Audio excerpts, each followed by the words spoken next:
चोर चोर मौसेरे भाई। अगर तुम्हारी न्यूज का सोर्स अल जजीरा है ना, तो शायद तुम न्यूज नहीं किसी और देश के मिलावटी चूरन को कंज्यूम कर रहे हो। आज का यूथ अब न्यूज़पेपर तो पढ़ता नहीं है, इंस्टाग्राम रील्स, यूट्यूब शॉर्ट्स और ट्विटर थ्रेड्स यही इसके ज्ञान का सोर्स है, और इसी का फायदा उठाते हैं ये चोर जैसे मौसेरे भाई। चाहे फिर वो अल जजीरा हो, क्विंट हो या बीबीसी हो, ये सब मिली भगत है। आज डिबंक करूंगा मैं अल जजीरा को बड़े आराम से। ये कोई इंडिपेंडेंट मीडिया स्टार्टअप नहीं है। अल जजीरा को कतर से हैवी फाइनेंशियल बैकिंग मिलती है। इसके फॉर्मर एक्टिंग डायरेक्टर जनरल ने बीबीसी इंटरव्यू में कहा था कि 90% बजट कतर गवर्नमेंट से ही आता है इसको।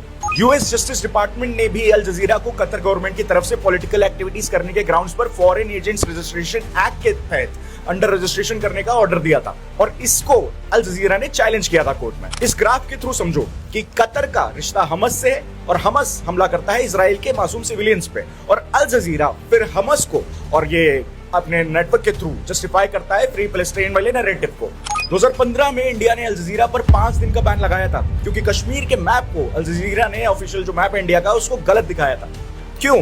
क्योंकि पाकिस्तानी नैरेटिव, इस्लामिक ब्रदरहुड आ जाता है यहाँ पे। 2024 में इजराइल ने नेशनल सिक्योरिटी कंसर्न्स के बेसिस पर अल जजीरा के ऑपरेशंस बैन कर दिए थे। इजराइल ने बाद में कुछ अल जजीरा के जर्नलिस्ट जो है उनको हमस से लिंक है उनके, ऐसा भी पता कर लिया था इनकी सीक्रेट एजेंसी ने।